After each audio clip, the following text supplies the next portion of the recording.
India.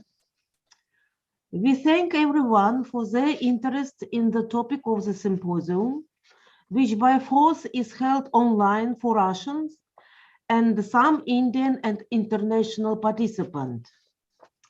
Open Pages in South Asian Studies is a series of international symposia organized by the Russian State University for Humanities in collaboration with other universities from South Asia and India. The previous symposia of this series, the first and the second, held in Moscow in 2011 and 2013. The third was organized in 2011 with Guwahati University, Guwahati City, Assam State in India. To continue, we are organizing the fourth symposium in this series and express our sincere gratitude to Professor Dr. D.T. Sheke, Vice Chancellor of Shivaji University, Kolhapur, for the opportunity to hold a conference on the territory of Shivaji University.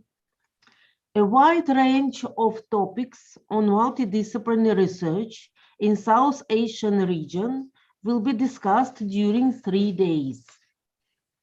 Our symposium is being held under difficult conditions. The pandemic and ongoing restrictions have prevented Russians and international participants to come to India and participate alongside with the teachers and students of Shivaji University. We wish all participants fruitful work, creative, productive discussion, activity, optimism, and the acquisition of friendly contacts. We hope that we will be able to create conditions for a constructive dialogue and exchange of experience and opinion between scholars of different countries. Many thanks to the organizing committee of Shivaji University for arranging an online cultural program for the symposium participants. We are very appreciate Mr. Mikhail Mikhailovich Titorov, counselor, and Mr. Alexei Sergeyevich Iluviev, Second Secretary, the Russian Federation Embassy to India, for agreeing to be part of our symposium. Unfortunately, due to illness, His Excellency, Mr. Pavan Kapoor, Ambassador of India to Russia, was unable to attend our event. We wish him a quick recovery, and we are looking forward to having His Excellency again as our guest for the next joint event with the Shivaji University. Now I would like to show the video address of Professor Vera Zabotkina, Pro-Vice Chancellor of the International Affairs, Russian State University for the Humanities, Moscow. Video greeting is also a good format to greet participants. Please.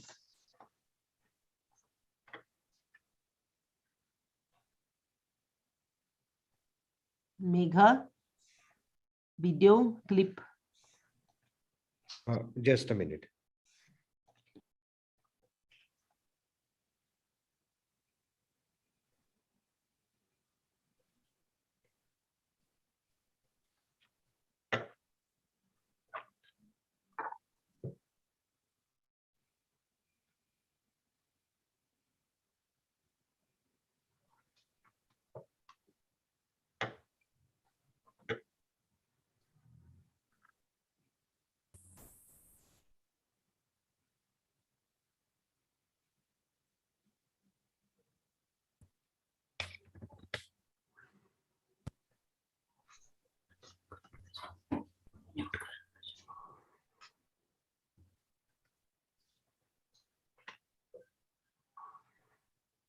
Your Excellencies, dear colleagues, it's my pleasure and privilege to welcome you on behalf of Russian State University for the Humanities and on behalf of Rector of the University, Professor Bezborodov, at this very important 4th International Interdisciplinary Symposium, Open Pages of South Asian Studies. And the topic of today's symposium is dedicated to the Contemporary Dynamics of South Asia 2022. Let me first congratulate you, Your Excellency, and all the Indian colleagues on a very important date, 75th anniversary of your independence. India is a strategic partner of Russia, and we very much appreciate our cooperation with the university community of India and Russian State University for the Humanities. Symposium was initiated by our university, specifically by the Center of South Asian Studies, and the first two symposiums took place in Moscow, here at this university, in 2011 and 2013. The third symposium took place in India at the University of Guwahati, and now we have convened for the fourth time, unfortunately due to pandemics, only in a remote mode. The symposium plays a very important role. It meets all the demands of modern research and education. As you know, modern research and education should meet the demands of III. First, it should be international. Second, interdisciplinary. Third, intersectoral. That means research and education should have links with other sectors of economy. And this symposium definitely meets all the demands. I'd like to thank the organizers of the symposium from both sides for choosing the topical issues which are hot debated and which are ranging from language policies for multilingualism to literature, to problems of ethnic and cultural diversity, gender and power, human rights and democracy, sustainable development and environment. My special thanks go to the director of the Center for South Asian Studies of Russian State University for the Humanities, Professor Dr. Alexander Stolярov, and also to the deputy director, Dr. Indira Gazieva. I would also like to thank the conveners and the organizers from Indian side. It's Professor Dr. Megha Bansare, the head of the Foreign Languages Department of University of Shivaji, and also Professor Dr. the head of the Department of Marathi, Professor Randhir Shinde, also Shivaji University, Kolhapur in India. You know, the modern scholars, experts in neurosciences, keep saying that online mode doesn't presuppose the eye contact, and because of the absence of eye contact, the emotions are not involved. More than that, not all parts of the brain are activated, but I hope that today all parts of the brain, all brain areas will be activated properly, intellectually, and of course emotionally. So I wish success to this very important symposium, and I hope that it will bring closer our two nations and understanding of the two great cultures. Thank you.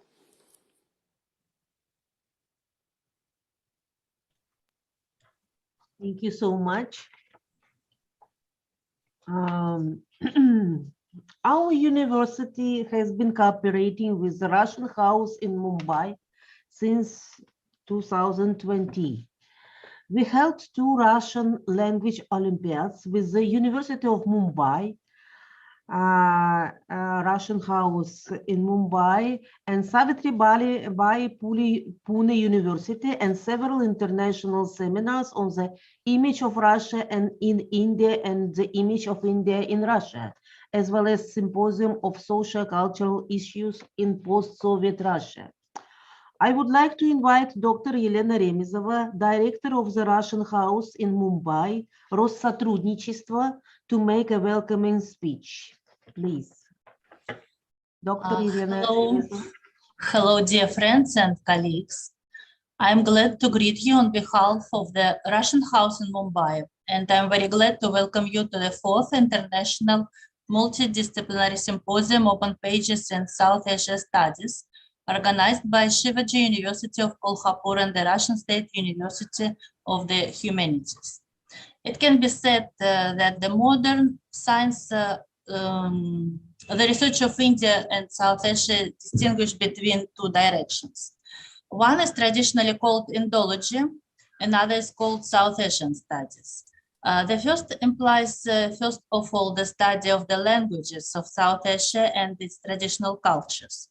The second direction, which was created mostly by the geopolitical requirements, focuses on the study of modern processes and phenomena, mainly in the framework of social sciences, such as sociology, political and economic science, and the combination of them. Today's theme, the contemporary dynamic of South Asia, is very relevant because the region of South Asia is very diverse, and it's very important to study, or at least to highlight, the processes taking place here, both social and political. It's also relevant because the keys to solving many international problems today are in the East, and I can say in the South Asia. Any possible conflicts in this region can significantly change the global balance of power, provoke a serious crisis. Russia always stands for peace and mutual understanding. That's why the Oriental studies always took important place in the scientific education in Russia. Modern Oriental studies is a very complex branch of humanitarian knowledge. Wide historical, ethnographic, and linguistic knowledge, as well as the mastery of a number of country science disciplines together, form a unique specialist, which we call Orientalism. Russia's Oriental studies has always been famous for combining fundamental knowledge with high specialization, which allows Russian scientists to be at the forefront of the scientific direction. I just can mention that Oriental faculty of the St. Petersburg State University provide classes in 68 Oriental languages, including dozens of Indian languages. The complexity of Oriental studies as a science requires a combination of academicism and applied science. And I'm sure that this symposium will contribute to the development of the study of the South Asian region and the processes taking part here. I wish everyone fruitful work and new openings, and thank you.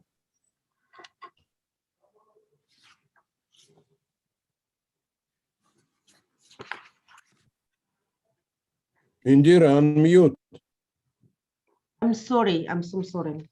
Thank you so much, Dr. Elena Remizova, for excellent address. I would like to say that Russian President Vladimir Putin supported the idea to declare 2020 the year of the folk art and the intangible cultural heritage of Russia. According to the constitution, Russia is a multinational country, and more than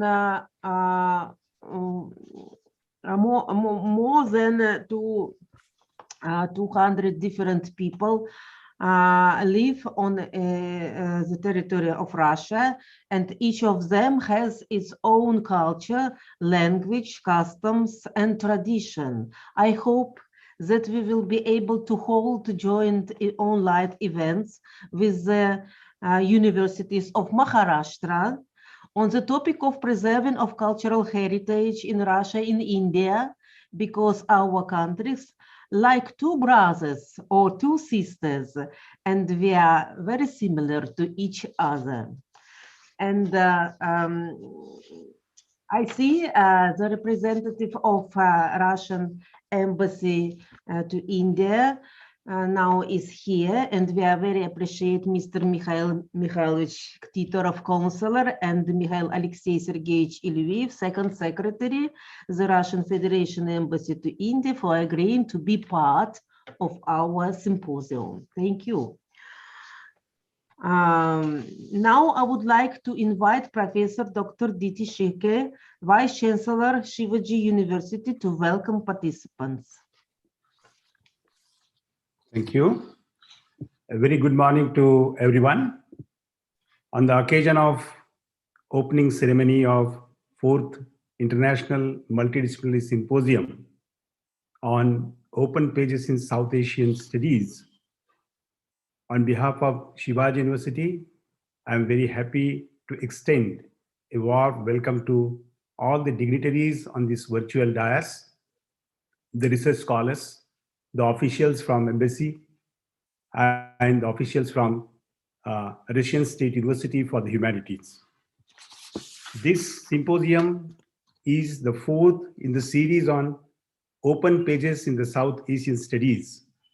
I congratulate and appreciate the efforts taken by the conveners from India as well as from Russia to organize this important symposium in this virtual mode. I'm sure there will be deliberations and discussions on various aspects of South Asian countries, which include, but need not be limited to, the language, literature, arts, history, social science, humanities, and of course, culture. I'm very happy to see a very overwhelming response to this particular symposium by the scholars from India, Russia, Bangladesh, Pakistan, England, and of course from our own university also. The Shivaji University has cordial relationship with the Russian scholars since more than 5 decades. And thanks for the compliments. Yes, we are celebrating 75 years of India's independence. And this university, Shivaji University, is celebrating the 60th, the Diamond Jubilee of its establishment.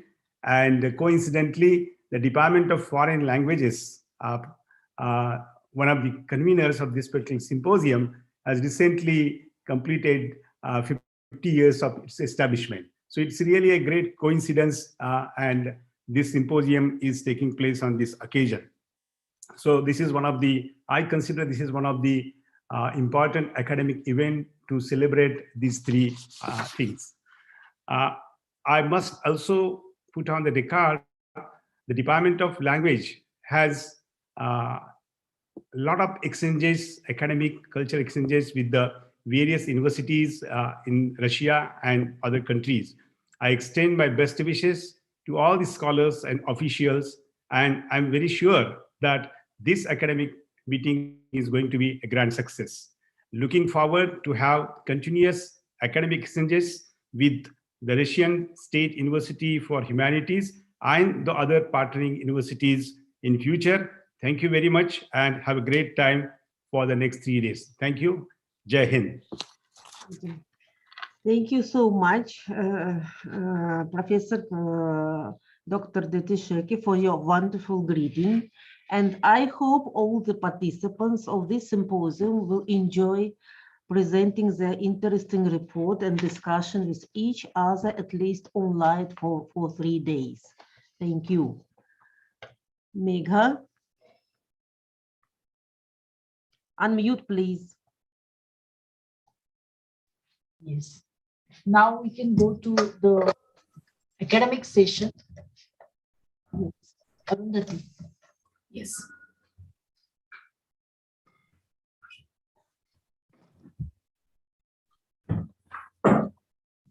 Good morning. A warm welcome to all of you. On behalf of the Department of Foreign Languages and the Department of Marathi, Shivaji University, Kolhapur, India, we welcome you all for the International Multidisciplinary Symposium, Open Pages in South Asian Studies 4, on the theme of the Contemporary Dynamics of South Asia 2022, organized from 29th to 31st of January 2022, in collaboration with Faculty of International Relations, Political and Foreign Area Studies of the Institute of History and Archives, and the International Center for South Asian Studies from Russian State University for Humanities, Moscow, Russia. As we all are aware that due to the pandemic restrictions, we are here on the online dais of this symposium. We hope that we will make the best of the academic interaction and exchange during these 3 days. I thank all the dignitaries who were present for the inaugural ceremony. And now we proceed to the academic inaugural session. We have with us for the inaugural session, the master voices in India who have established their scholarship over the years and have been the research icons for generations of researchers.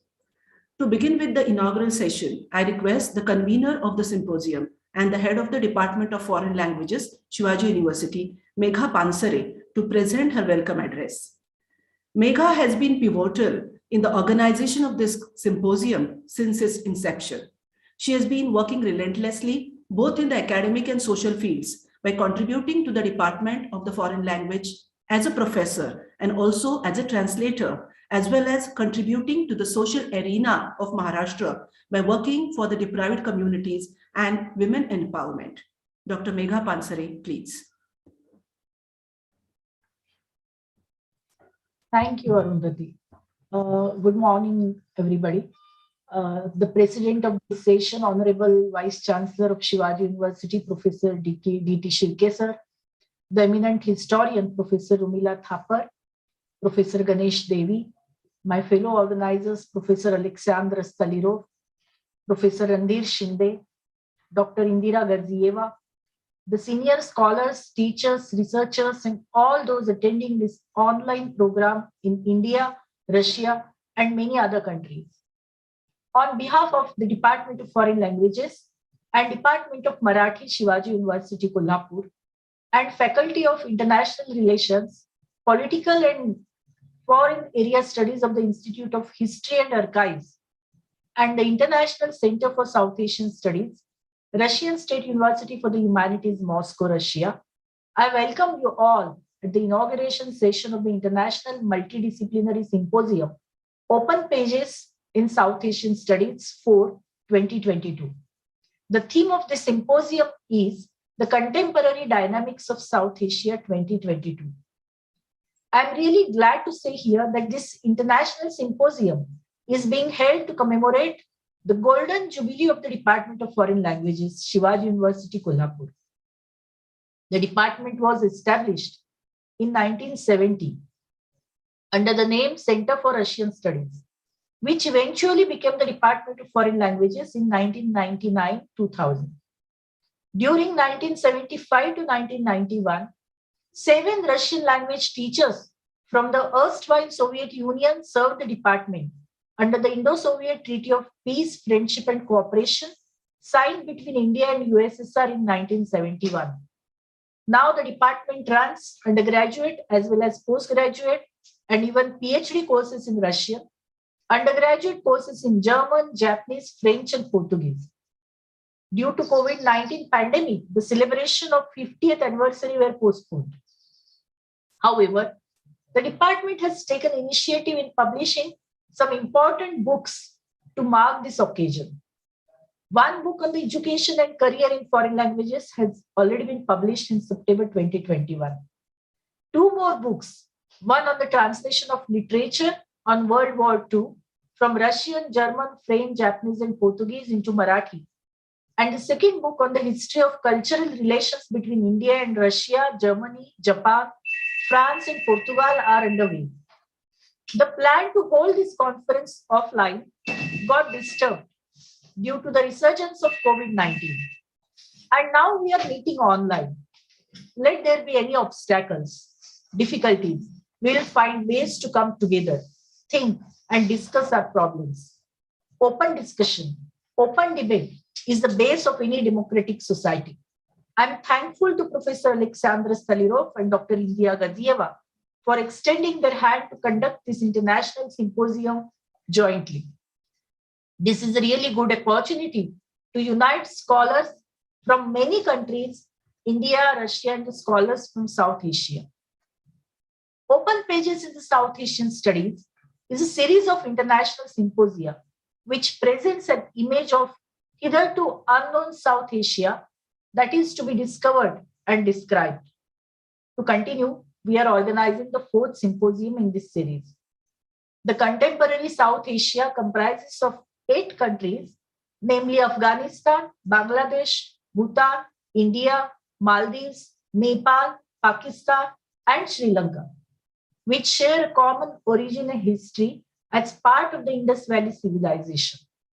This common geographical location unites these countries culturally, socially, politically as a sub-region of Asia. South Asia is a multi-ethnic, multilingual, multicultural, multi-religious society. Within this region, two of the world's great religions, namely Hinduism and Buddhism, originated. But there are also immense Muslim, Christian, and Sikh populations, and large groups of followers of various other religions as well. Ethno-linguistic pluralism, intra-country conflicts in the form of sub-nationalist and secessionist movement, the problem of terrorism, the political systems from democracy to the authoritarian and military rule, the impact of the neoliberal economic policies, conflicts in mutual understanding and harmonious relations of the countries in the region, migration across borders. There are many issues to discuss and understand. The South Asian Association for Regional Cooperation mandated to integrate the countries of South Asia politically and economically has merely failed to bring in the desired results of integration and cooperation. This symposium, which is interdisciplinary and multilingual in nature, will endeavor to address many critical issues, both from the perspective of the respective countries, as well as from the perspective of South Asia as a transnational regional entity. I'm very happy to announce that we have received abstracts from various states of India, Bangladesh, Pakistan, United Kingdom, and Russia. 50 papers selected by the panel of experts will be read in English, Hindi, Marathi, and Russian. The symposium covers the following areas: South Asian countries, common historical connections, art, language, literature, and translation towards progress and peace, South Asia, society and culture, human rights, gender and power, environment and sustainable development, economics, Russia and South Asia, relations and interconnection, South Asia between cultural, Central and Eastern Asia, past and present. We have eminent speakers from India and abroad who will be speaking on various issues related to the history, the present, and the future of South Asia. I must mention here that we have very senior scholars like Professor Urmila Thapar, Professor Ganesh Devi, Professor Prabhat Patnaik, Mr. Saeed Naqvi, Professor Urvashi Butalia, Professor Uma Chakravarti, Professor Saida Hamid, Dr. D. Dayalan, Professor S. Irudaya Rajan, Mr. Jatin Desai, and Mr. Kumar Ketkar. We also have eminent speakers from Pakistan, Bangladesh, Sri Lanka, and Nepal. I thank Dr. Taimur Rahman, Advocate Nimalka Fernando, Ms. Khushi Kabir, and Professor Mahendra Laoti. Professor Laoti will be joining us from USA. I cannot name here all of them, but I'm thankful to them for accepting our invitation and being a part of this symposium. We are planning to compile a book of these speeches delivered in this symposium. This will be really a documentation of an era we live in. I'm sure this symposium will be successful in making a deep impact on the minds of the participants, and it will compel us to think about the serious issues we are facing today as a South Asian country. Thank you. Thank you, Megha, for your welcome address. As I said earlier, we are privileged to have with us here for the symposium one of the greatest intellectuals of the world, a dedicated historian who has carved her own niche in writing the history of descent in India. Known for her indomitable spirit, she has been a fearless activist and a feminist. Fondly entitled as History's Muse or the Empress of Ancient Indian History, Madam Urmila Thapar, Professor Emerita of Ancient History at JNU, New Delhi. We welcome you, ma'am, to this symposium and request you to enlighten us on the topic we all need to know more about. It's some thoughts on the society we want. May I request Professor Urmila Thapar to address the audience.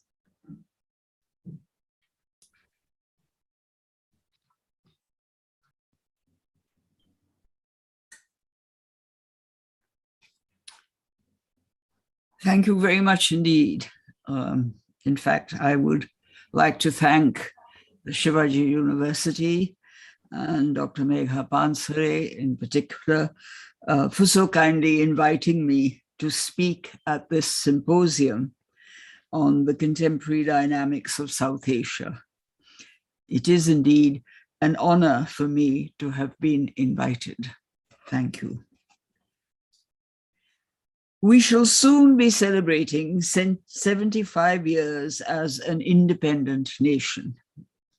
This is the moment to pause and consider whether we have achieved what we set out to achieve at the time of independence in 1947. That was the point at which we converted ourselves from being a colony of the British colonial empire to becoming a free nation state. India was no longer a collection of kingdoms as it had been before it was colonized, nor were the people of India any longer subjects of the British Crown. We were now a sovereign democratic state whose population consisted of free and autonomous citizens subject to none. Secular nationalism has resulted in the bringing together of Indians in the demand for freedom, the most momentous change in our history. The kind of state and society that we wanted was a democratic, secular nation state. This was embedded in the constitution that was agreed upon by all, and the acceptance of which we remember and celebrate on Republic Day.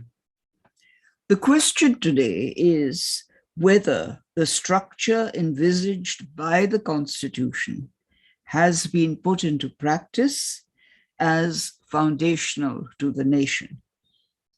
The Constitution is what every government swears to uphold, but we have to ask, what of it is actually being upheld? This is a crucial question because the Constitution may protect us from attempts to deny the democratic and secular structure of our state and society. This is a problem that doesn't beset only India, but there are many other countries in the world today which are also thinking along these lines. What does the Constitution require of us? It requires three essentials: that we be a democratic nation state, that we guard against attempts to weaken our democratic functioning, and that we give authority to three basic institutions to protect our democratic functioning, namely the legislature, the executive, and the judiciary. These are the agencies through which democracy is practiced, and therefore their autonomy has to be ensured. The question we have to ask is whether in our 75 years of freedom so far, we have ensured the autonomy of these institutions. That of the legislature began with the decree that there should be adult franchise, a major act of the Nehru government. It enabled us to be a democracy.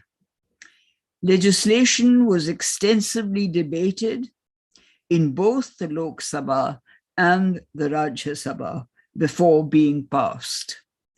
Representing the views of citizens in the process of governance was new to our history. And as long as people are subjects, they are recipients of government orders. But when they mutate into citizens and they become citizens, then they have a say in what is to be ordered and why. Over the years, this aspect has undergone change. The former procedure of one person, one vote continues. but it is also accompanied now by a variety of what may be called opaque arrangements at different levels between candidates and political parties, as well as the crossing over of defectors on the eve of elections. Why are the financial outlays of each party increasing enormously with each election? If, as citizens, we know the answer, then we should speak up on it. The cynicism of the electorate is of no avail. It is now becoming routine to rush bills through both houses, almost like a formality and without a debate, whether small or substantial. This again demands attention and correction. The executive, and more specifically, the administrative services and the police, have been the steel frame of all state systems since the start of the state in India many centuries ago. Early texts, Sanskrit texts discussing the state, such as the Arthashastra of Kautilya, have mentioned its 7 limbs as the ruler, the minister or the administration, the force to protect sovereignty, the collection of taxes to fill the treasury, friendly allies, fortifications, and territory.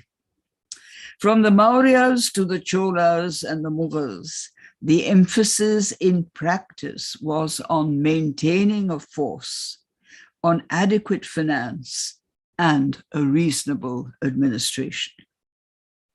Ashok Maurya was remarkable because he proclaimed that his governance, linked to executive functions, was directed to the well-being of his subjects. Most other rulers whom we hold up as role models, the Guptas, the Cholas, the Mughals, make few specific references to this. Yet, routine governance rested on the functioning of the executive. In pre-modern times, only a few complained about the manner in which the administration and the policing force treated the subjects of the kingdom. But with the coming of the nation state, however, this has changed. Technically, the citizen now has the right to object to injustice and ill treatment by the agencies of the executive.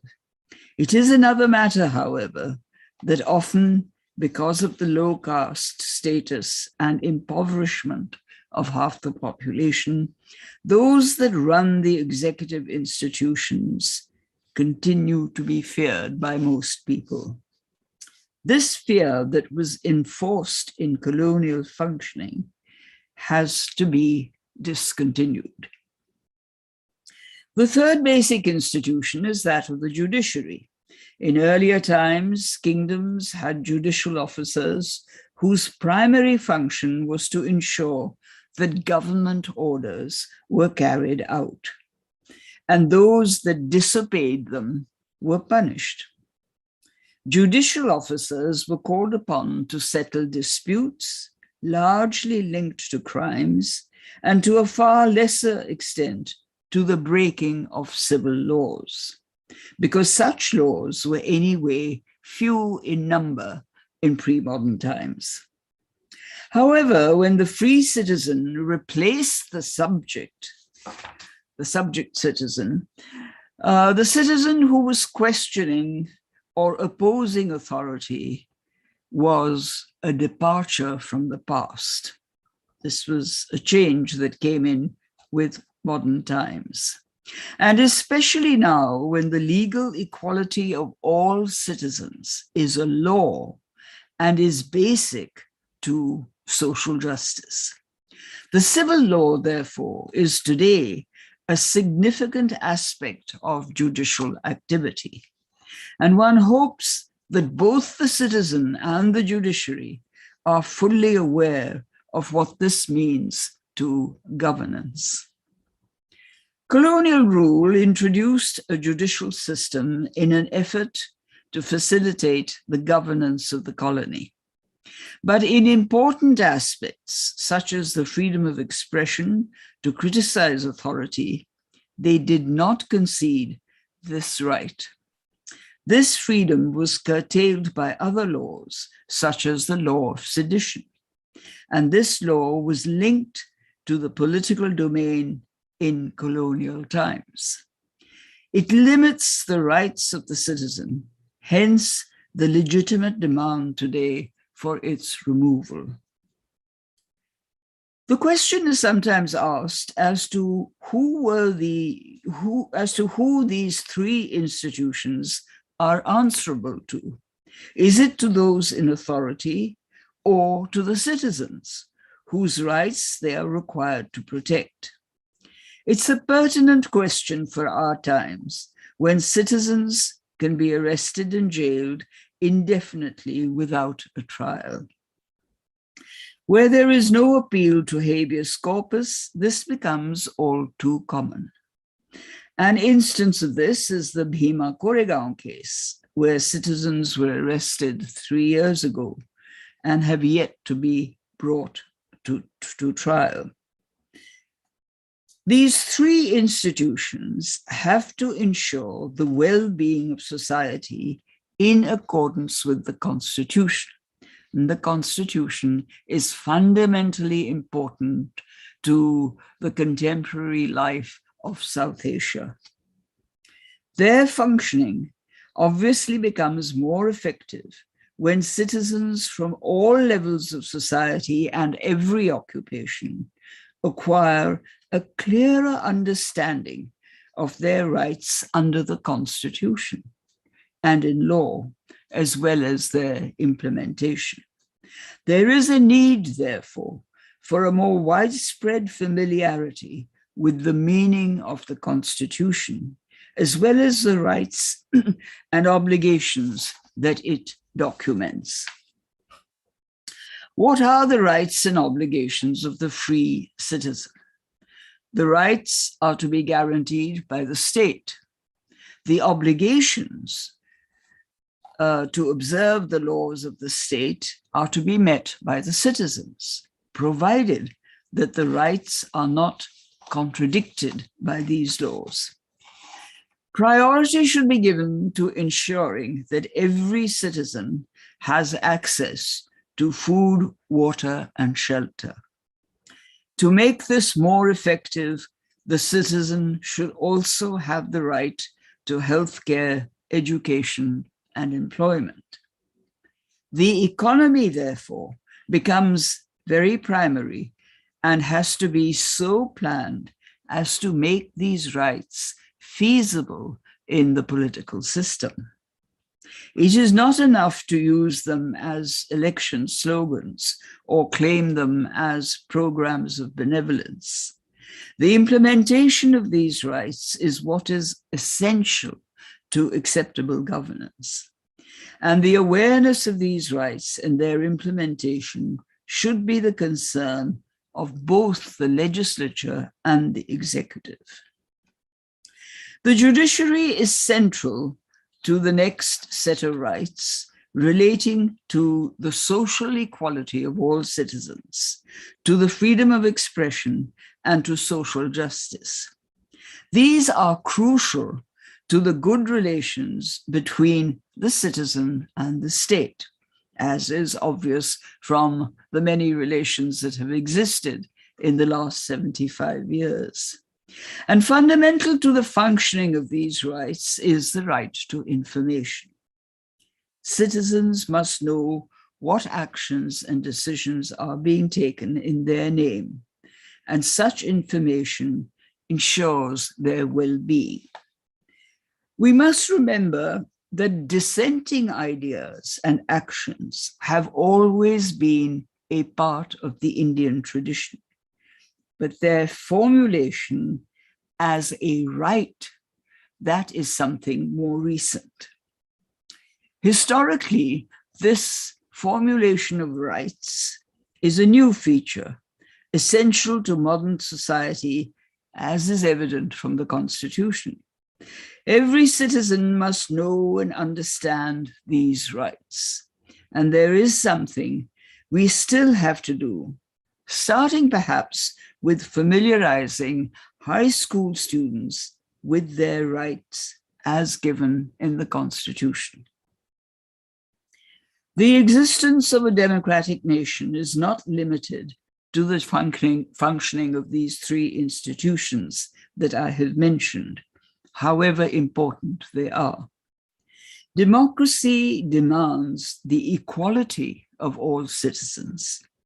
No category of citizens can have priority over others, irrespective of historical practice or what is projected as cultural heritage or described as the religion of the majority.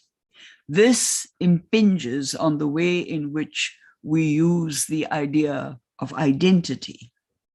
When historians study the creation of past and present identities of a nation over many centuries, two obvious facts emerge.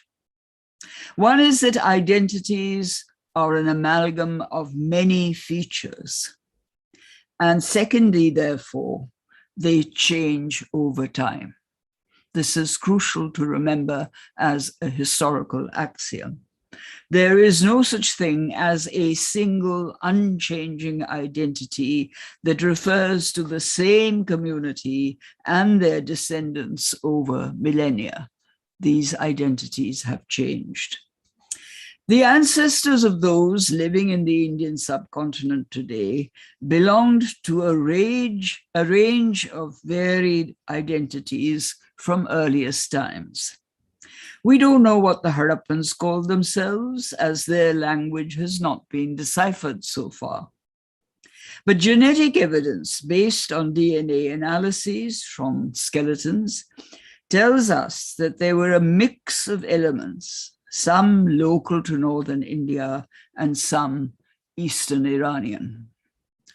Subsequent to this, the Vedic texts refer to the elite groups as Aryas, who are distinct from the many others, whom they call Dasas. The linguistic, religious, and cultural difference between the two is emphasized. DNA sources provide evidence of a genetic strain from Central Asia, dating to about 4,000 years before the present, entering North India. This would be the first of many continuous migrations from Central Asia into North India, up to recent times.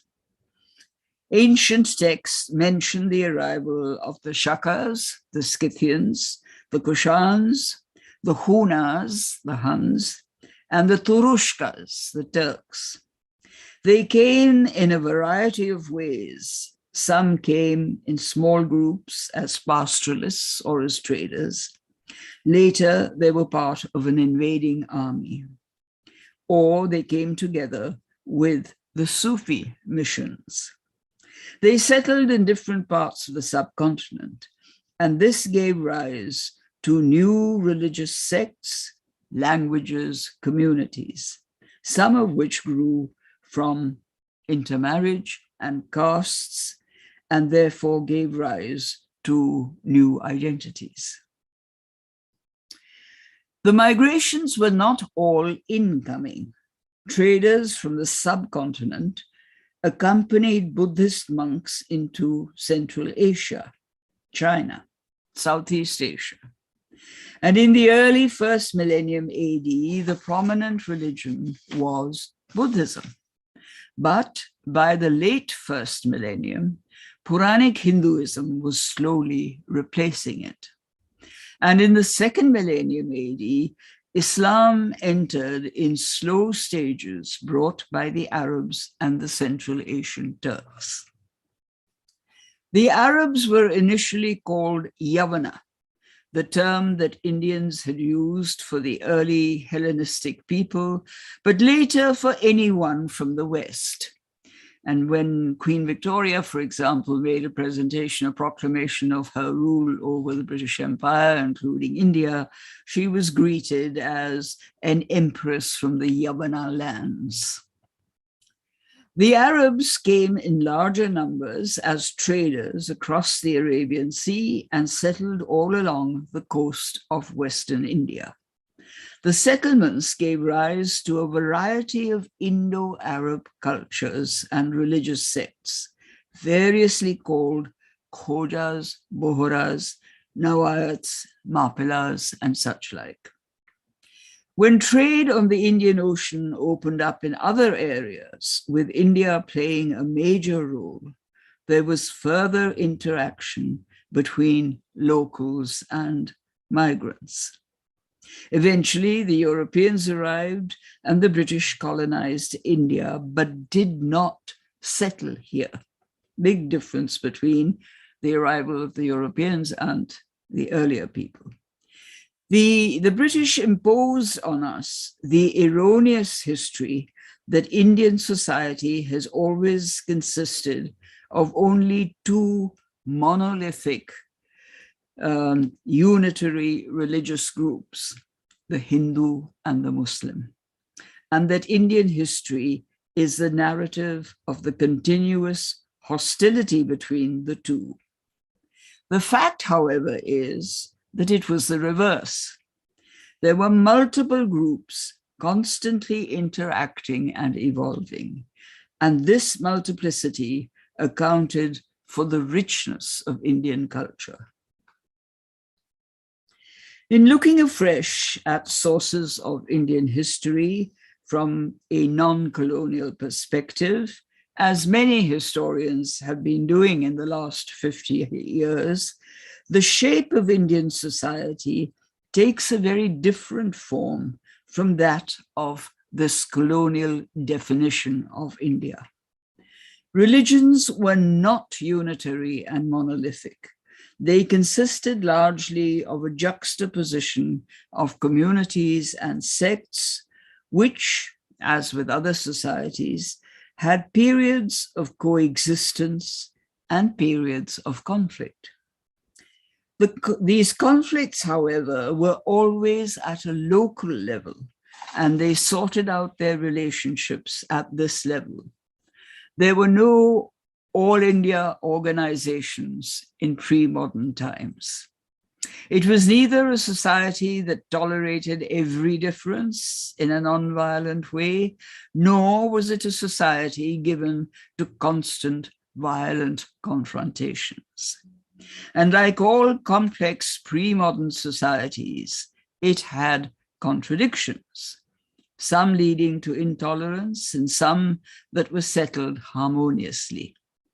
But these relations were in and among various communities in diverse regions.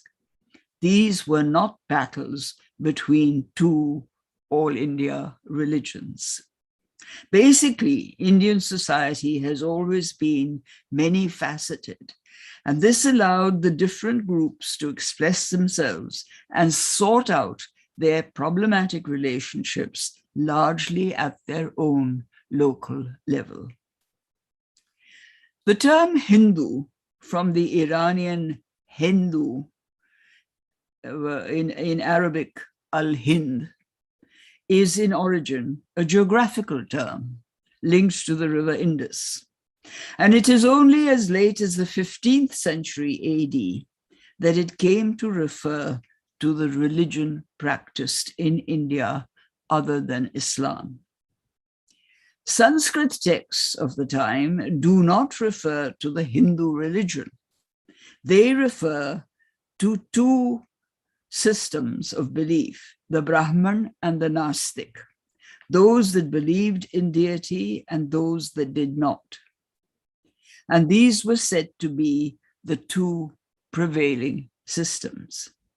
This dichotomy between Brahman and Nastik goes back to Mauryan times, but the constituents of the Nastik change.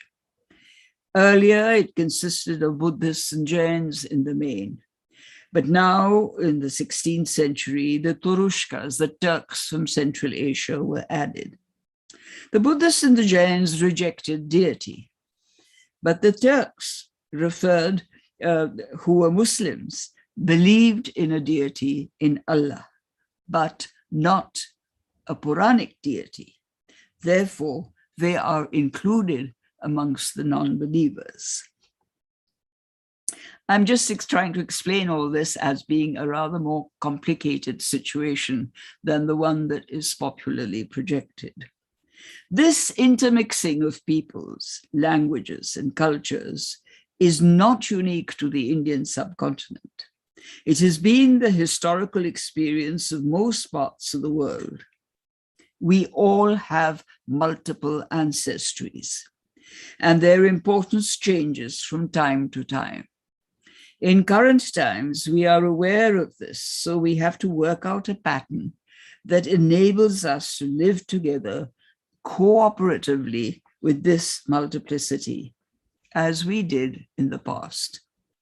It is rational and logical to choose a democratic pattern of life, since majoritarianism of any kind is opposed to democracy, as also the ethos of India viewed historically. This means that no single identity, irrespective of whether it is religion or language, can be given priority and treated as superior. The identity that we worked out for ourselves through the national movement for independence was that we were Indians above all else. Every citizen was an Indian primarily, and as such had equal rights. This is our contemporary identity. The Hindus in the past disowned the non-Hindus as the Mlech, and the Muslims in the past disowned the non-Muslims as Kafirs. But the Indian, the category of Indian, includes every citizen as Indian. This is one absolute difference between pre-modern times and our times. We have to understand and to honor our identity of being Indian. And this identity should come with its component of ethical values of tolerance and refraining from violence against others. This inclusiveness is an essential of citizenship and is required also by our constitution. Every Indian citizen has the same rights, the rights that I have spoken of earlier. And it is only when we understand the proper meaning of citizenship and start implementing these rights, it is then that we will have understood what it means to be a properly independent nation. Thank you very much.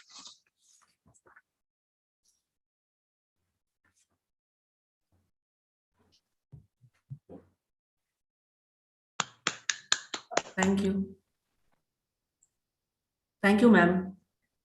Listening to the legendary Romila Thapar live is a great experience in itself to the researchers gathered here on this platform. Thank you, ma'am, for your thought-provoking, overarching address from the past to the contemporary dynamics. Thank you so much. Thank you.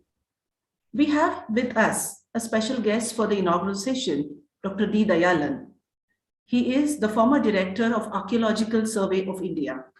Dr. Dayalan is a renowned archaeologist and an art historian who has made remarkable contributions in the field of archaeology and conservation of cultural heritage for more than 3 decades. I request Dr. Dayalan to express his views on the occasion of this symposium. Dr. Dayalan.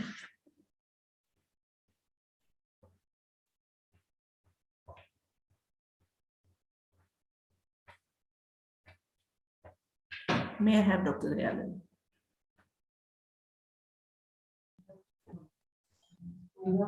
नहीं थी phone करती. I think he has not logged in yet. Yeah, I think. Yeah. So we'll continue, Arundhati. We'll continue with the next. Yeah. You can call him and ask once.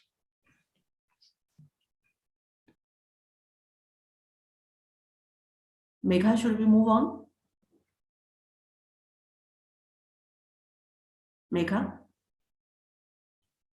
Just 1 minute.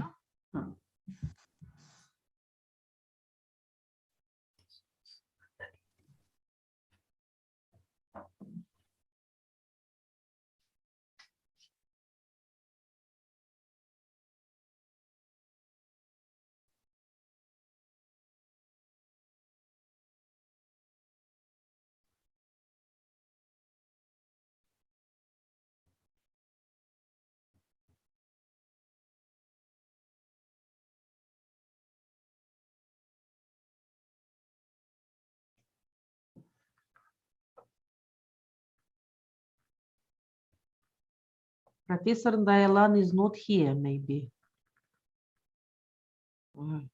I don't see him.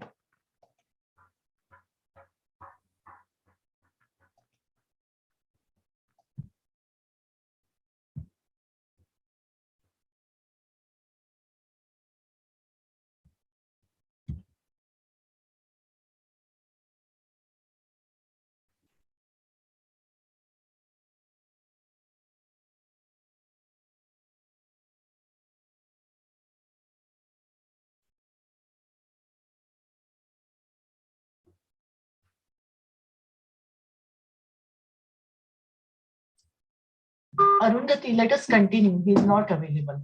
Okay. Thank you, Megha. I think we should move on to the next very important address. For the keynote address, we have with us a renowned literary critic, linguist, thinker, editor, educator, and an activist, and the former professor of MS University, Baroda, Professor Ganesh Devi, who happens to be an alumni of Shivaji University also. He is known for his People's Linguistic Survey of India and the Adivasi Academy created by him. He is credited to start the Bhasha Research and Publication Center. Writer of the much acclaimed book After Amnesia, Professor Devi has written and edited close to 90 books in the areas including literary criticism, anthropology, education, linguistics, philosophy, and received several lifetime achievement awards that include Padma Shri, Sahitya Academy, and SARC Writer Foundation's Award for his writings and his work with denotified tribals. He launched the Dakshinayan movement of artists and writers and intellectuals that follows the ideas of Mahatma Gandhi and Dr. Babasaheb Ambedkar. His concern for the conservation of language and linguistic diversity is seen through his statement, "When language dies, something irreplaceable dies." Honored to have you here, Professor Devi, and eager to listen to your thoughts on the gray zones in the narratives of South Asian civilization, language politics, and interpretations of the past. May I request Dr. Devi to deliver the keynote address. Thank you very much. I am grateful that the State University of Humanities, Moscow, and the Department of Foreign Languages and Department of Marathi of Shivaji University had jointly asked me to come and share my thoughts on the theme of this very important exchange of views. For me, this is a kind of a homecoming because I studied in this university, Shivaji University, both for my graduation and later for research, for my research degree. So I'm not just grateful and not just that I feel honored, but I also feel delighted to be with you this morning. Thinking of South Asia, it has always struck me that if one asks an American if she is an American, the answer is yes. or a Western European if she or he is a Western European? The answer is European. The answer is yes. But ask someone from Nepal or Sri Lanka or Afghanistan or India or Bhutan or Maldives, and the answer would be in terms of the national identity rather than South Asian identity. The South Asian identity is probably an identity which is tacit identity for us. It appears for us in the works of social scientists and historians. It appears for us in the works of political analysts or policymakers or international agencies, but it is not a part of our everyday thought and awareness. And in that sense, this peculiar identity opens up many new vistas of thought and action for people who are in South Asia. We, the people of South Asia. I use the term people. Let me quickly reflect on where we are and how many of us are there. In the global population of roughly 7.9 billion, maybe 800 crores, the South Asian population at the moment is 1.9 billion, roughly 190 crores. And that's about 24 to 25% of the entire human population. That's in very simple words, a quarter of humanity resides in this area, resides within this somewhat uncertain cover of this identity. The land that we occupy, however, is not a quarter of the land surface on this earth, and it is just about 3.5%. That is to say, we are all packed in a very small land area. And as of today, the population figures are the very highest in the entire known history of the Homo sapien. The history of the Homo sapien itself extends a long way back in prehistory, in remote times. People out of Africa moving from there 70,000 years ago is a very, very distant time for our memory to conceptualize properly. But let me say this, at least over the last 12,000 years, from the time the environmental age described as the Holocene began, we have been around, we have been here. The South Asians have been in South Asia for the last 12,000 years. Though they did not populate the entire area in the initial stage of Holocene, though in the earliest part, they were more in the south of South Asia, Sri Lanka and South India, and the Andamans, and not so much in the north of South Asia. They were still there, at least some in the Gangetic Plains, and certainly a lot many more in what is now known as Afghanistan. So over these 12,000 years, South Asia has imbibed a number of influences. Professor Romila Thapar reminded us that the civilizational traits change every few hundred years. Cultures do not remain morphed and steady like some, some food matter kept in a deep refrigeration. So we have imbibed cultural parts of the world. As far as the limited area of South Asia is concerned. We have had cultural relations with very intimate cultural relations with West Asia. And that is probably the most obvious to say on my part.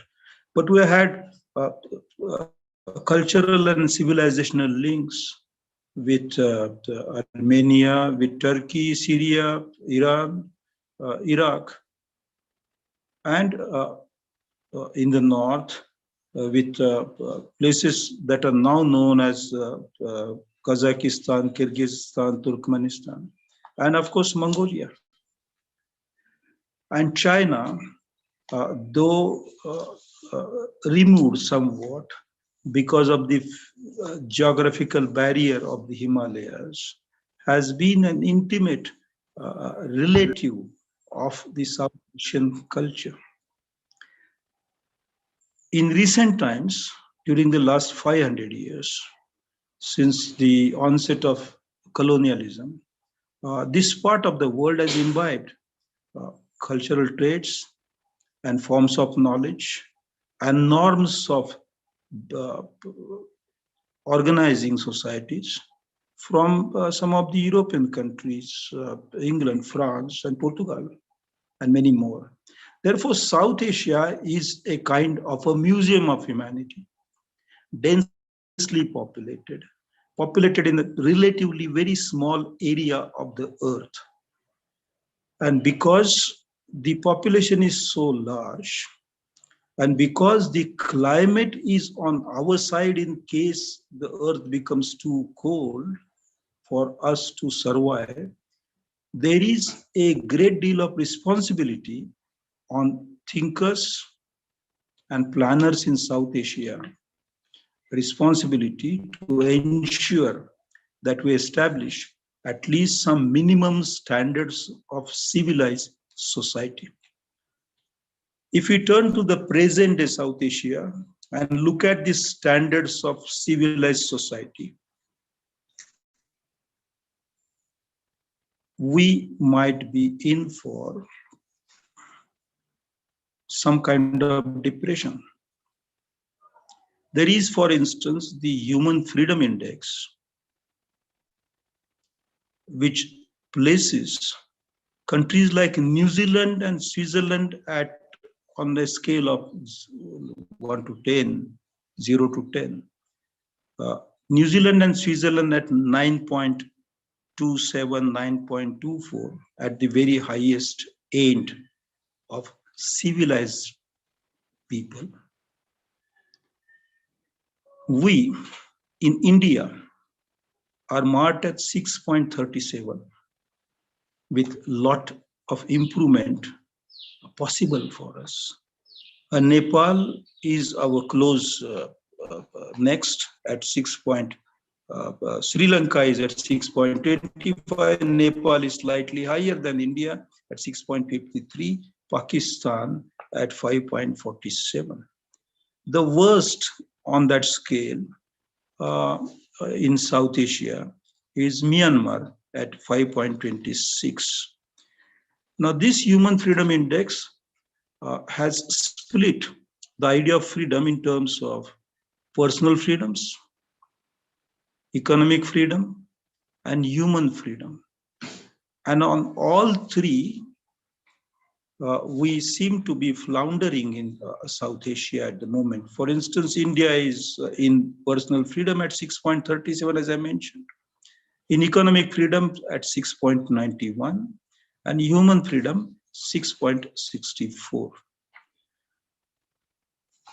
These freedoms denied to people in South Asia reflect on the nature of governance, governments, political systems, and performance of democracies, performance of the political formations in these countries.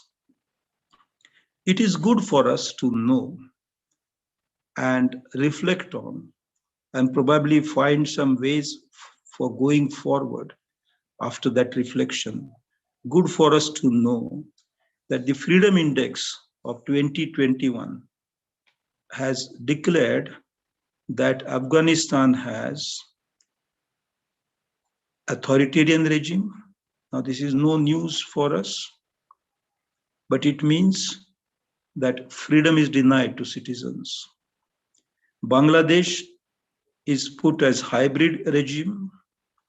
Bhutan too, despite its high place in happiness index, is put in freedom index as a hybrid regime. India is a flawed democracy.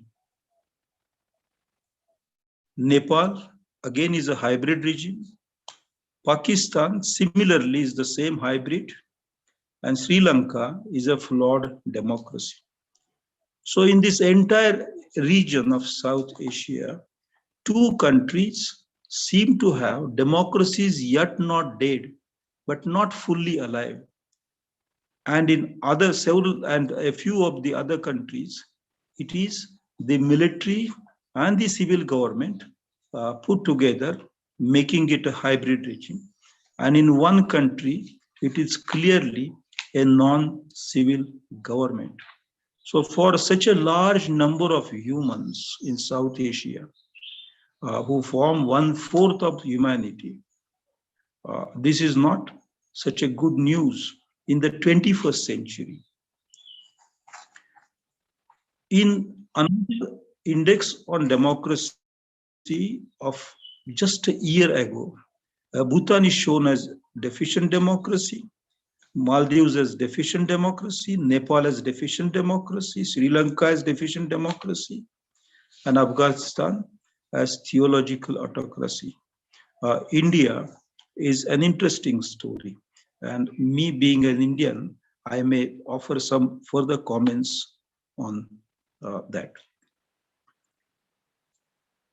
Let us assume that the South Asians have been more inclined towards the other world,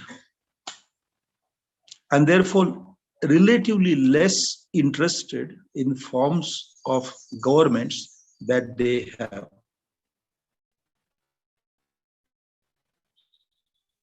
I do not subscribe to this argument, but this is an argument that let's look at if the citizens have other things available to them, non-political things. For instance, do women have a chance of living an unthreatened life? What is the gender and health status in the country? And friends, the news for us in South Asia is not too great. In a ranking of about 198 countries, Sri Lanka is put at number 90, Bhutan at 99, Nepal at 110, India at 123, and Pakistan at 35th place. This is where the women in this subcontinent stand today. They are facing, if I may say so, a relatively subhuman experience of existence. The highest, of course, Netherlands, Sweden, Denmark, Norway, Finland, North European countries. I'm ready to buy the argument that all these assessments are by international agencies funded by European countries, and therefore the outcome may not be favorable for us. But then there are certain outcomes in other assessments which cannot be easily questioned because they are purely quantitative and not qualitative, such as the top 3 emitters of carbon in the world stands India, next to China and the United States. That is, on the one hand, we have political restrictions and decline of democracy and lack of freedoms of all kinds. On the other side, we're pushing the South Asia on a road of development, which will take us closer to ecological disasters. Already, scientists have declared that humans are about to cross, or they already crossed the tipping points. And from Holocene, we already entered Anthropocene, or we may shortly enter Anthropocene. On such a date, at such a timeline, if South Asia has defined development in terms of what development is for the others, development in terms of the development as was defined by a Russian astronaut on scale 1, scale 2, scale 3, scale 4, where existence for humans was imagined in the future as interplanetary existence. Please think of what would happen to the large numbers in South Asia who do not have means enough to meet the day's expenses for themselves.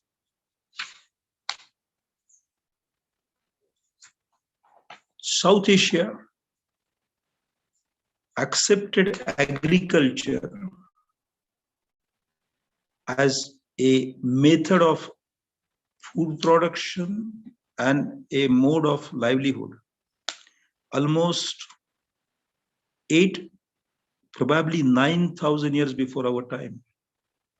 Today, that oldest occupation of humans in South Asia stands utterly threatened and devastated. In terms of the percentage of the GDP that agriculture in a country forms, a global ranking shows that Afghanistan alone probably is still close to its agriculture as in the past in a good way. Whereas India, Bangladesh, Sri Lanka and Maldives, they all gone past that age. They crossed the line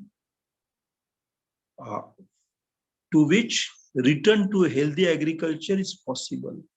It is no longer going to be possible in future for either Maldives or Sri Lanka, either Bangladesh or India, to return to agriculture as a viable mode of existence for people. And these are people who are pushed into a frightening divide between the very rich and the very poor. These are the people whose access to education is statistically satisfactory at the lowest end, but as a child moves from first standard in school entry, to the middle school, high school, collegiate education, the participation of people in that process drops down. And add to it the injustice invited by caste discrimination and the caste and tribe discrimination and gender discrimination and the urban-rural divide. And one can imagine how terribly oppressed the South Asian people today are for want of proper education, having lost their agriculture, having moved to urban places, having formed completely chaotic urban centers for their living. They seem to be floundering. They seem to be free floating. They seem to be moving from a respectable status, citizenry status, to a condition of pauperization, which has no parallels in human history in terms of number, extent, forms of this pauperization and this free floating in a society without hope. Friends, you might say that I have depicted a very dark picture of South Asia.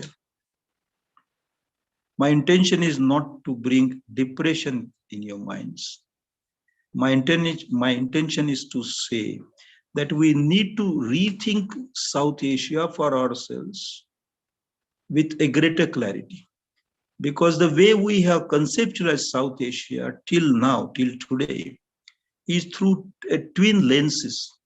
One, the lens of colonialism and theory that colonialism generated. The lens that the social scientists and historians and political thinkers of the Western academy look at us as South Asian, look at South Asia as an area or a region.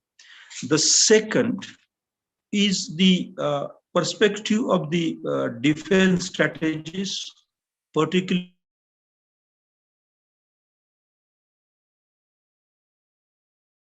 in particularly in the post-Cold War period, where South Asia is defined in terms of military utility. But let us turn to ourselves through a perspective which we create, a perspective that we can create or have created, a perspective of our perspective emerging from our understanding of our cultures. And these cultures have been a mix, as I said earlier, and as Professor Romila Thapar so capably, so effectively told us, a mix of many cultures, which brought to us the virtue of tolerance, the ability to enter into dialogue, the ability to shape new languages and also preserve old languages. I will turn to the language question because not just because we have many languages in South Asia, but because the global context shows a very amazing phenomenon in terms of language with respect to South Asia. The phenomenon is that the languages all over the world are dying very, very rapidly. There are estimates that out of almost 7,000 living languages, about 4,000 languages may disappear in the next 30 years, maybe 40 years. In Europe, they studied 78 languages spoken in Europe and declared that many of them are already digitally dead. So in this era of dying languages, South Asia appears to have kept its languages still intact and alive. This peculiar phenomenon will help us in defining who we are and how we can go forward towards a better civilizational framework for ourselves and for the rest of the world. The languages disappearing in the world has not left India untouched. In India, in Bangladesh, in Nepal, in Bhutan, in Pakistan and Afghanistan too, languages have disappeared. But the rate of disappearance is relatively less. This yet needs to be fully understood, but this can be observed at least at this stage. However, the states in these nations have not been helping languages to survive. Let me explain this. In the census of 1961, India had listed 1,652 mother tongues. In a census carried out a little later, Nepal had put the figure at somewhere close to 128. Some 10 years later, in India, this figure was brought down from 1,652 to 108. The government decided not to declare the names of languages that are spoken by less than 10,000 persons.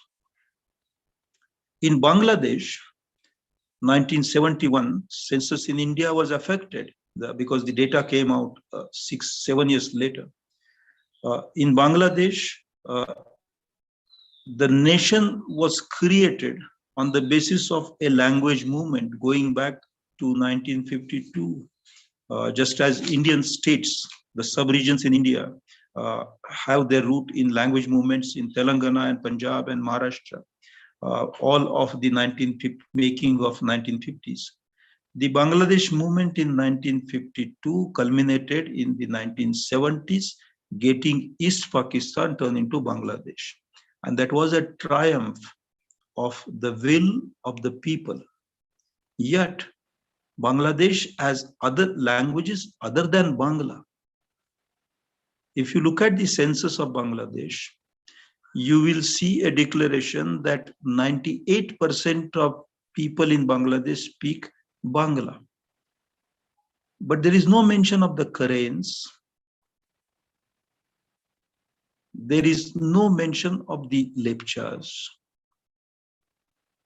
Recently, when in India we had the anti-CAA agitation, the Citizenship Act agitation against that act, it was focused mainly on the Bangladeshis migrating into India.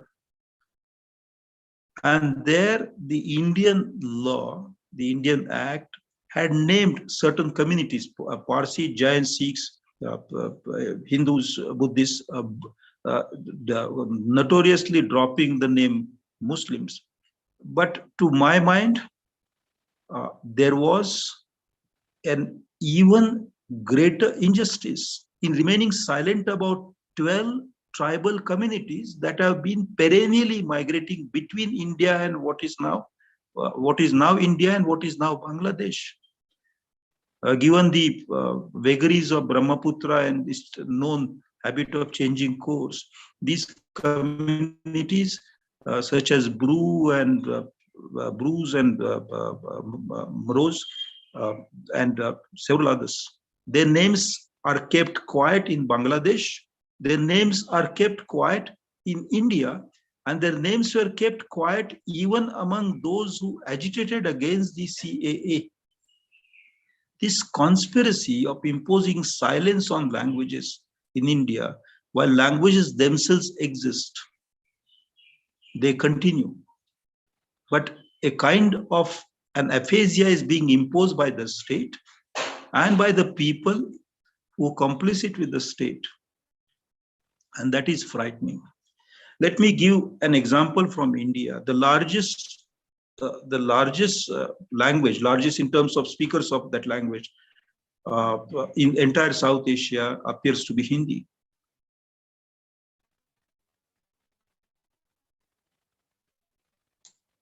In 2011, the census of India showed the number of Hindi speakers at 52 crores. But these 52, that's about 500 million, a little over 500 million. These 52 crores subsumed all other language speakers in Himachal Pradesh, all other language speakers in Uttarakhand. So the Kumaonis, the Gadwalis were shown as part of Hindi speakers.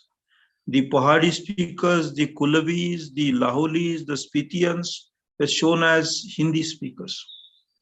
This figure of 52 crores subsumed in it speakers of all languages in Chhattisgarh and from southern Madhya Pradesh, and some even from Maharashtra. For instance, the Pauras of Maharashtra who speak the Pauri language will find the name of their language as part of subset of Hindi. And of course, from Bihar, the Bhojpuri, which was claimed as mother tongue by 5 crore 3 lakh Indians. And that's a large number. 5 crore is almost like the population of a nation. Out of 200 nations in the world, there would be at least 80 or 90 nations whose entire population is less than 5 crores. 5 crores of that is 50 million Indians claimed Bhojpuri as their mother tongue. And this language has in it cinema, music, theater, literature, printing, newspapers, and a history of that language. And yet, that was put under the rubric of Hindi by the Census of India. If I go to the story of the enumeration of languages in Afghanistan, or in Pakistan, or in Sri Lanka, it is the very identical story. This is not a special achievement of India. It is a folly, a disastrous folly that we see in the entire South Asian region. And the name of this folly is to silence people in the name of development. Now, this desire to silence, desire to impose aphasia also gets manifested in many other areas.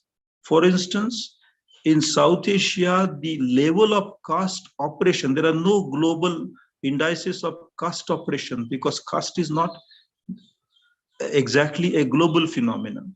It is peculiarly South Asian phenomenon. South Asian entity probably could be defined in terms of caste maintaining nations. The suppression of the caste in South Asia has reached a scale, the caste related suppression has reached a scale that is unprecedented. Mob lynchings, harassment, assaults on entirely innocent individuals who are at no fault are seen in all of these countries. They are seen in one country more at one time, in another country at another time. But no country of this region is an exception to the suppression of citizens. The worst of all who suffer are the women. If we have brought South Asia to this stage, we need to think very carefully about South Asia, not just in terms of what is the GDP, how many trillions of dollars our economies have come up to, not in terms of the number of universities that we establish. In any case, none of our South Asian countries figure in the first 40 at the in terms of educational infrastructure globally. But humans matter. And in order to keep humans at a minimum level of humanity, a political order matters. If we have entered an era of competitive authoritarian rules, if we are entered in an era of damaged and dented democracies, we need to stop, ask ourselves a question. And the question is, what is it that we need to do in order to restore democracies, in order to bring justice to women, in order to bring voice to silenced languages, in order to reduce the tremendous disparity, economic disparity, in order to bring dignity to the livelihood, the occupations that people have followed for thousands of years, several millennia. These questions we need to ask. Since I'm speaking at a seminar organized by the Shivaji University, it is very natural for me to think of the great Shivaji Maharaj.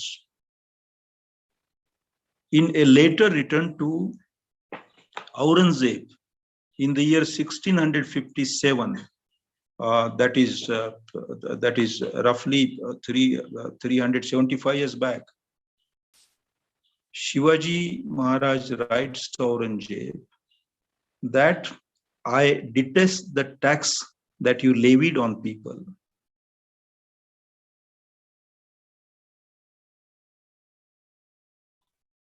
Please think of your forefathers, Akbar, as Jagat Guru, revered by the entire world, the teacher of the preceptor of the entire world as known in his days. Because it is Shivaji Maharaj who uses the term Jagat Guru for Akbar. Shivaji writes that it is because he cared for all religions. With Aurangzeb, Shivaji says, you are not interested in any religion, just interested in collecting jizya tax.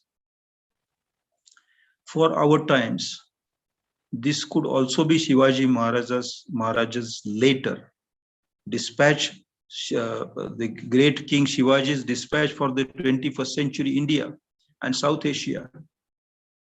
We are today imposing a strife on our people in the name of religion, ethnicity, language.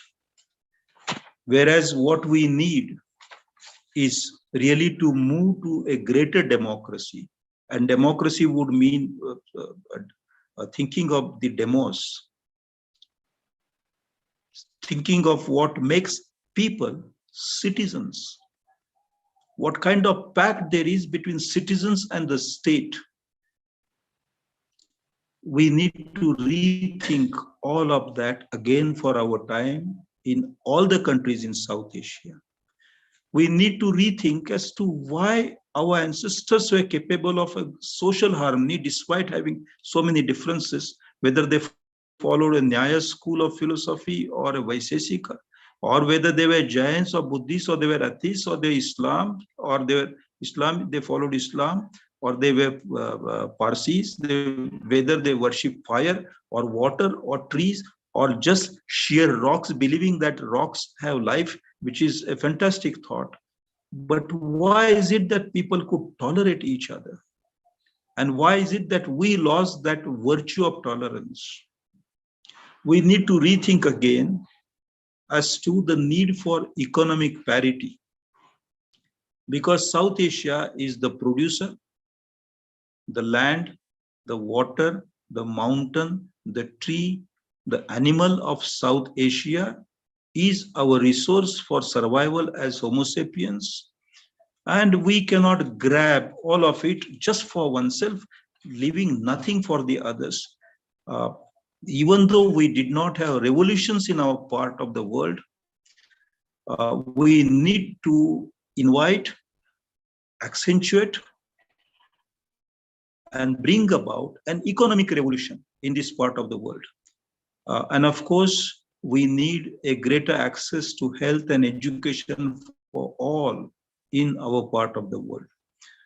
I'm sure during the deliberations in this important symposium, seminar, many learned speakers will speak about these issues. And I'm sure as a result of all those statements and result of the book coming out of it, the policymakers, the politicians, and the people and the prophets of many religions will start rethinking about the future of South Asia. South Asia is made of many cultures in the past. South Asia today is on a very unsteady footing and on a very fragile political, ecological arrangement. But South Asia future is going to be extremely important for humans in times when the climate will change radically, and when technology and artificial memory will have started threatening human autonomy beyond a point of mere concern, and very substantially, South Asians with their cultural heritage, with their religious depth, with their philosophical achievements, can come handy for taking humanity to safe shores in future. Thank you very much.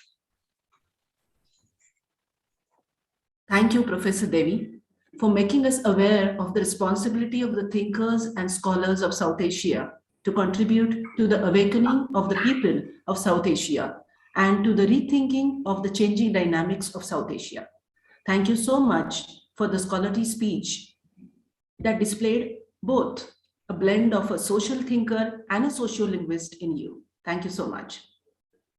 The convener of the symposium and the Russian counterpart, Professor Alexander Stolarov, has been a chief motivator behind this symposium.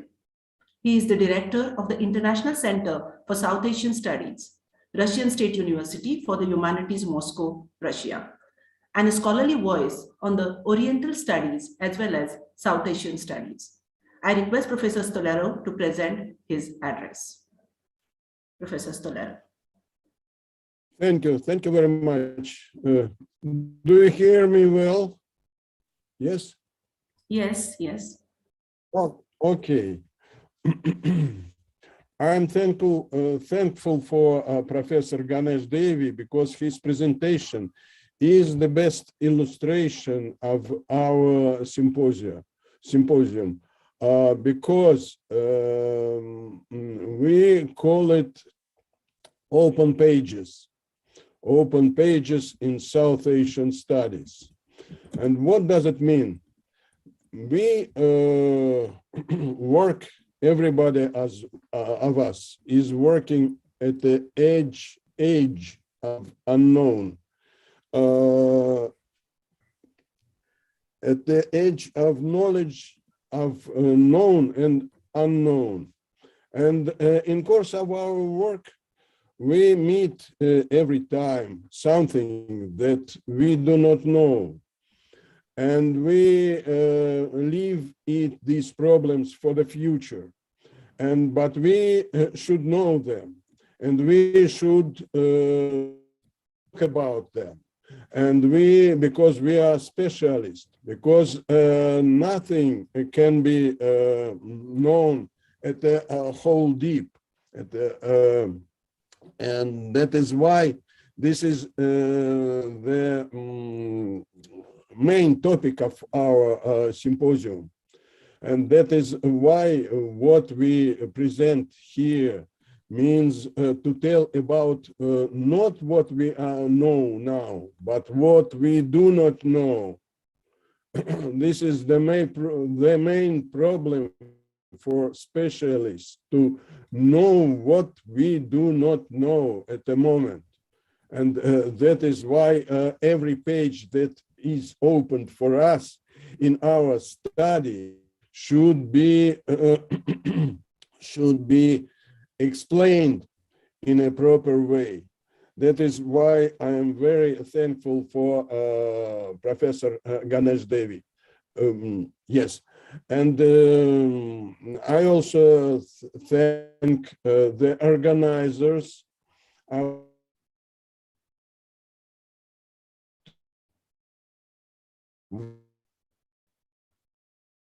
Everybody of us, because to be at Kolhapur University at this day and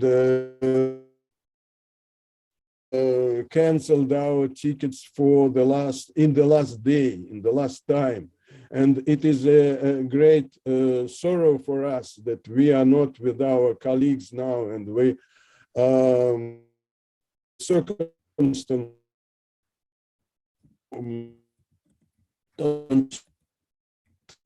me in the net online, but nevertheless. And first of all,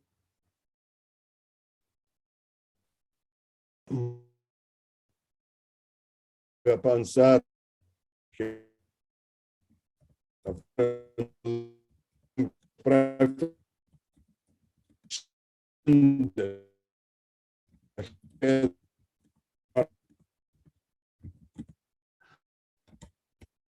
DT of Kolhapur University. I congratulate Kolhapur University with anniversary 60.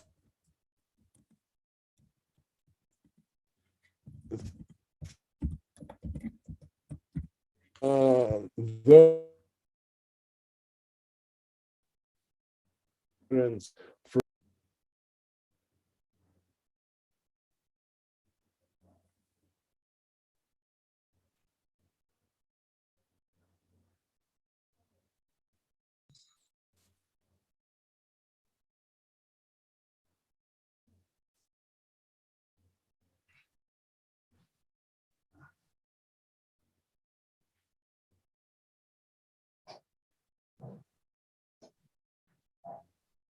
I guess there is some problem.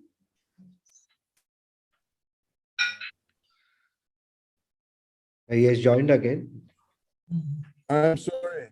This was a problem of connection, but yeah. And I'm thankful to Alexander, you can turn off the video and speak, so your voice will be audible to all of us. Yes, yes, yes, Yeah, yes. thank you. Thank you. Thank you very much. But I am closing to the end of my short speech, and I am thankful to all those who found time to join our conference. And I hope it will be productive, and we have a very much.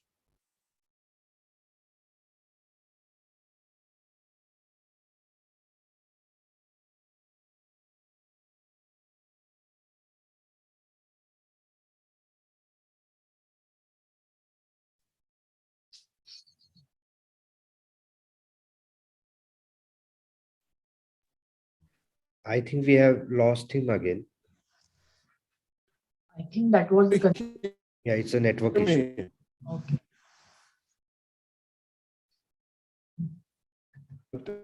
I see all of you. Excuse me, please.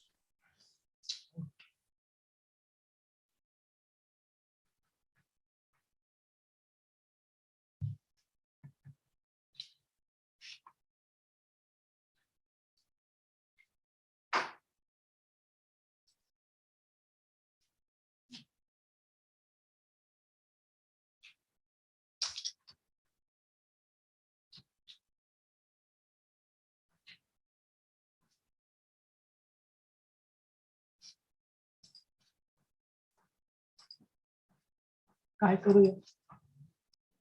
Let's wait for a minute. Okay. If he joins back. Yes. Yeah, he just joined. Yes. But I'm now, I said everything I wanted. I want to thank all who is present here, and I wish us very productive work. Thank you very much. And sorry for the bad connection.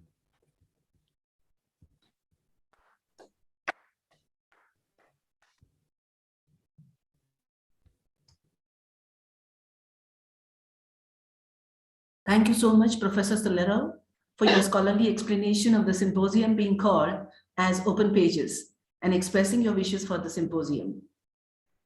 Thank you all the esteemed speakers and the participants for being here for this virtual academic inaugural session. With this, we come to an end of the inaugural session. We will meet shortly after the break for the first session of the symposium. Thank you so much. Thank you. In the time also, I think it's 2 o'clock Indian time. Yes, it will be at 2 o'clock.